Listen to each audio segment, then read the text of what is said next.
E já estamos de volta ao vivo e em cores. Obrigado pelo seu carinho, por sua sintonia, por sua audiência. Hoje falando sobre inclusão, acolher, conviver. Estamos recebendo aqui a doutora Renata Michel, especialista em neuropsicologia e analista do comportamento aplicado ao autismo do grupo Conduzir. Aceitou nosso convite, está falando sobre essa realidade, como conviver, viver com as diferenças, viu, gente?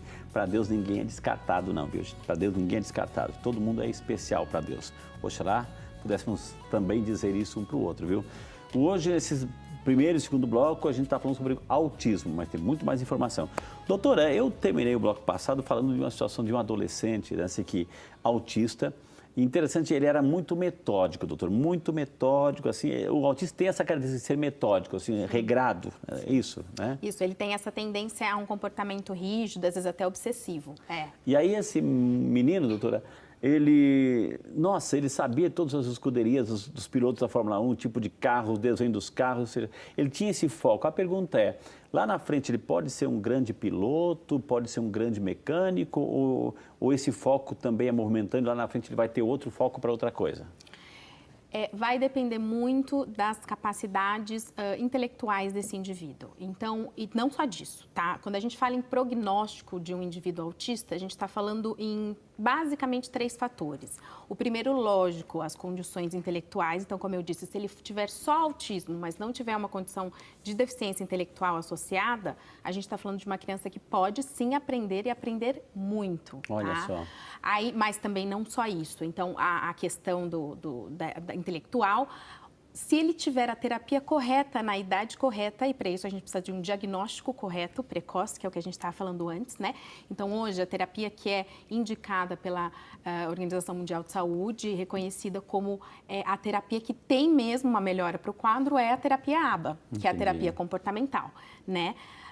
E se ele tiver a terapia correta, na idade correta, porque também muitas vezes, ele está com a terapia correta, mas ele foi diagnosticado aos 7, aos 8 anos. Isso tudo prejudica, né? Então, pensando sempre no ideal, seria a terapia correta, na idade correta, e uma criança que tenha uma deficiência intelectual ou muito leve ou que não tenha. Grande parte dos autistas tem. Bom, doutora Renata, e o que dizer, digamos assim, a família, de repente, assim, por uma questão de tabus, de preconceitos, começa a negar, começa a esconder a criança, começa a esconder o seu filho, fica dentro de casa, não sai muito, não sai, a família não sai para não levar a criança junto, etc.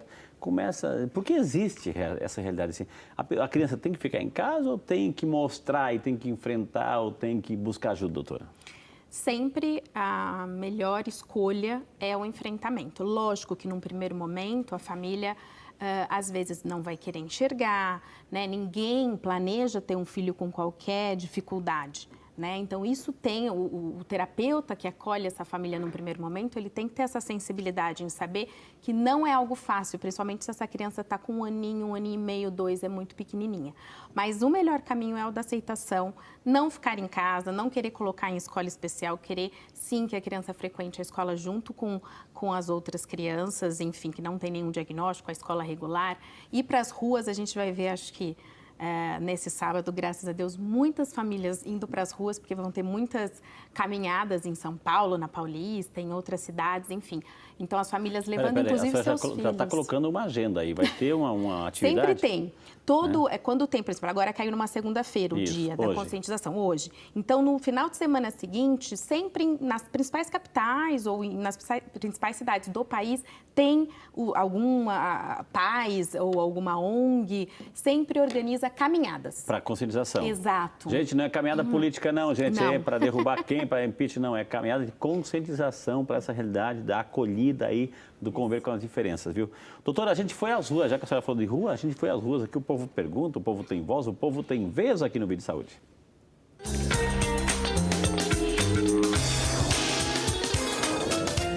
Oi, eu me chamo Maria, gostaria de saber por que o autista quer usar sempre a mesma roupa. Olha que interessante. Faz parte do metódico, né, doutora? Faz parte do comportamento obsessivo, né? Do comportamento rígido que eles têm. Nem sempre é a mesma roupa. Às vezes pode ser o mesmo alimento. 70% dos autistas têm restrição alimentar. Às vezes pode ser que ele queira o mesmo caminho e se o pai muda de caminho para levar na escola, ele chora. Então, ele tem mesmo esse comportamento rígido, né? Ele tem Alguns mais, outros menos. A criança, né? A criança de colo, etc., né? Reclama e xinga e briga e esperneia, quer bater, etc. O autista também, ou ele é mais calmo, pacato, ou tem esses picos também de reação até, né? Pouco violenta, agressiva, também normal? Eles têm, assim, podem ter. Do ponto de vista comportamental, como que a gente explicaria tanto o comportamento rígido quanto essa questão de ter, por exemplo, que uma pessoa vem e chamaria de uma birra, né? O autista, ele controla pouco o ambiente dele, porque ele entende pouco o ambiente que ele está. Então, do ponto de vista comportamental, a gente mesmo, se você está no seu dia a dia e, de repente, você tinha um compromisso importante e alguém muda a sua agenda, a gente fica nervoso também. Só que a gente tem repertório para lidar com isso, né? Para, de alguma maneira, prever, às vezes, que isso vai acontecer, ou quando não acontece, fazer alguma coisa no lugar. O autista, ele não tem isso, a menos que ele seja ensinado. Se ele for ensinado, ele pode aprender. Okay. Então, essa rigidez que ela perguntou, é muito comum que eles tenham, e, por exemplo, durante a terapia, isso vai amenizando. Entendi. Tá? Isso Gente, pode ser aprendido. Você tem aí algum autista na sua casa, convive, quer contar um pouquinho da sua história, quer contar como é que é lidar, o que você está aprendendo, né? De repente, assim, não é muito mais ensinar para o autista, acho que o autista está ensinando muito para nós, viu, gente? Vamos às ruas, o povo tem voz, o povo tem vez aqui no Vídeo Saúde.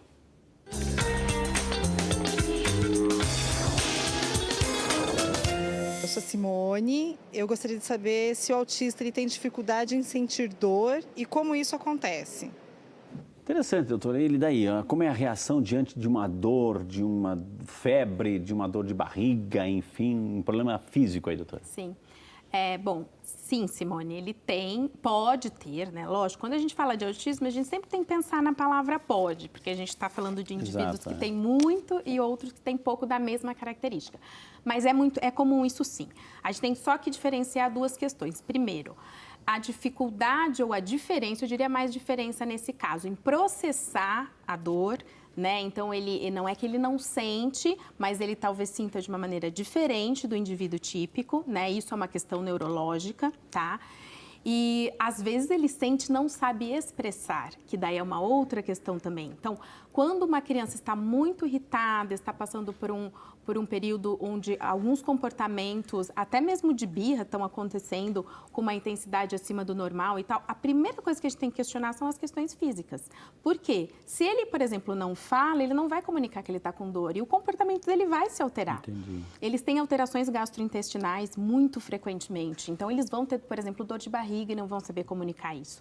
Então, a gente tem que ter a sensibilidade de primeiro investigar essas questões físicas. Uma vez descartado isso, a gente investiga questões comportamentais. Doutora, vamos lá para Volta Redonda, Rio de Janeiro. É o Brasil que começa a manifestar aqui. A nossa amiga Georgette Catarina Mendes Silva. Dona Georgette, um beijo no seu coração. Muito obrigado pela participação. Doutora, aqui, nós sabemos que somos, infelizmente, o que eu vou dizer agora, somos um país onde a corrupção é latente e gritante. Somos um país onde as desigualdades são visíveis e explícitas. E a dona Georgette faz uma pergunta interessante aqui, doutora. Ela gostaria de saber, eu tenho 2 sobrinhas autistas e só uma recebe o benefício. Gostaria de saber se está correto, pois o processo foi igual das 2. 2 autistas, só uma recebe benefício. É Brasil, doutora? Olha, não está correto. Eu não sei exatamente qual benefício ela se refere. Se é o professor de apoio, ambas, né, Georgette, ambas têm o direito de receber. Se você está falando que, de repente, o que muitas famílias têm feito, a família buscou a justiça e conseguiu, através do Estado ou através do plano de saúde, o direito do tratamento, também as 2 têm o direito. Então, de qualquer forma, não sei exatamente a que você se refere, mas em todos os casos, ambas têm direito. A Dalva Crotes, de Campinas, obrigado, Ana Dalva, que Deus abençoe. Ela gostaria de saber se o tratamento de fono, né, ajuda a criança a falar e que também pode melhorar, né? Digo, se a pessoa autista, o fono ajuda a desenvolver, doutora? Sim, ajuda. É a Dalva. Dalva, sim. A gente sempre tem que pensar também, como bem disse a psicóloga na reportagem, de um tratamento multiprofissional. tá? Então, a gente está falando, lógico, da terapia ABA, da intervenção em ABA, que é a análise do comportamento aplicada. A gente está falando da fonoterapia, né, da terapia do fonoaudiólogo. E aí, se a criança tiver alguma questão específica da parte motora, é importante que esse profissional tenha algum tipo de especialização em apraxia ou alguma outra condição. E também da terapia ocupacional, com a parte da integração sensorial, que vai fazer essa parte do que você falou, da dor, do não sentir a dor, ou a restrição alimentar, essas Conforme, questões. doutor, o grau de autismo, né? Conforme o grau de autismo, a pessoa, por exemplo, assim, ela pode entrar no mercado de trabalho, não? Pode, com certeza. A gente tem, por exemplo, no Grupo Conduzir, eu trabalho mais com a intervenção dos pequenininhos, né? Que a gente chama de intervenção precoce, que é considerada até os 4, 5 anos de idade. Mas a gente tem crianças que começam a terapia com 1 ano e meio, 2, super pequenininhos, o que seria o ideal, né? Mas a gente tem um grupo de adolescentes e adultos, que não sou eu quem trabalha, é outra supervisora, Marina Ramos, que ela trabalha exatamente com esse tipo de demanda, Frei. Então, veio um adolescente ou um adulto, às vezes, né, 22, 23 anos, está com uma demanda específica, quer tirar carta de motorista, quer entrar na faculdade. Então, sim, também existe a terapia para isso. A dona Dalva perguntou, para tentar lembrar nomes de autistas famosos que trabalham, né? Ou seja, lembrar de nomes aqui é complicado. Mas existe, conforme o grau de autismo, a pessoa entra normalmente, assim, né, doutora? Sim. Né? Inclusive, existem alguns... É que sempre é polêmico, né, falar em nomes, mas existem até nomes, assim, da matemática, da ciência, da informática, que são conhecidos como tendo aí um autismo de alto funcionamento, né? Entendi. Vamos às ruas. O povo tem voz, o povo tem vez aqui no Vídeo Saúde.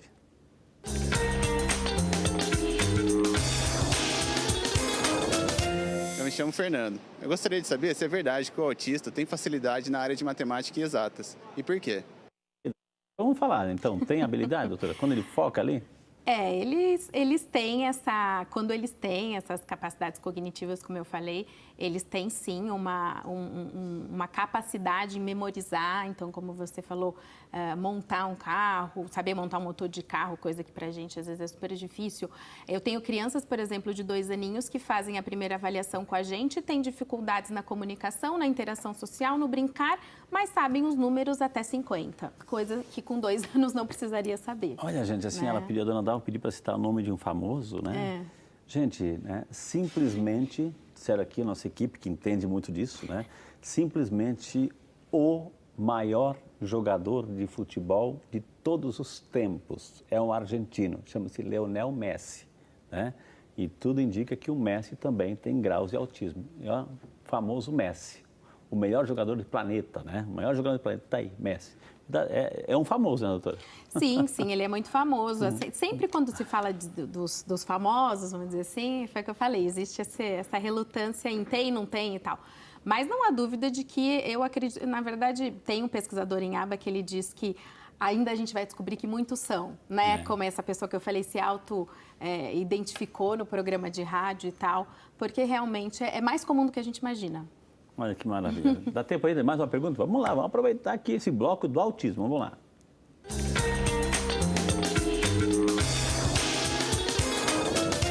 Meu nome é Cássia. Eu gostaria de saber se nós temos que ter medo de autista. Eles são agressivos? E aí, doutora? Porque eles são muito espontâneos, né? São espontâneos, estão na rua lá.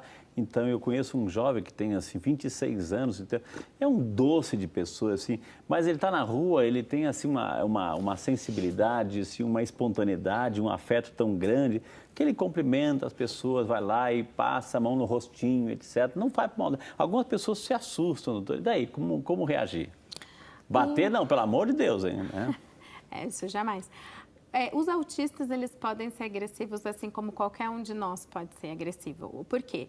Porque a agressividade, ela acontece com alguma função, né? Ou ela tem a função de comunicar alguma coisa, ou ela tem a função de retirar alguma coisa que a gente não esteja feliz, alguma coisa nesse sentido.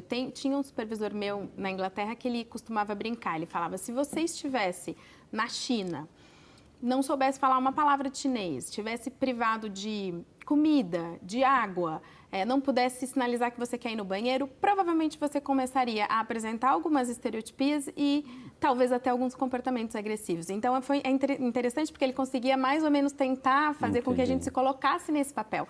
Então, a agressividade pode acontecer, pode, mas esse indivíduo precisa de tratamento. E tem aquele famoso filme Rayman, né, doutora? Ah, o famoso filme aí, nossa, fantástico aí, que ensina, é uma lição de vida, uma lição de vida. Eu conheço esse jovem que vem de 26 anos, doutor, assim, pensa numa pessoa que é especialista, que conhece todo tipo de passarinho, doutor, assim. Todo tipo de ave, sabe classificar, sabe os nomes, sabe isso, os ciclos de reprodução, sabe tudo, né? E é autista, né? Então, ou seja, é a questão de focar a inteligência, gente. Vamos chamar mais um intervalo na sequência. O que vem agora, diretor? Qual o tema que vem agora? Né? Síndrome de Down. Próximo bloco, então vamos entender um pouquinho o síndrome de Down. Mas você fica à vontade também de fazer sua pergunta sobre o autismo, viu? Esse é o Vídeo de Saúde, ele é seu, minha gente. E volta já só para você.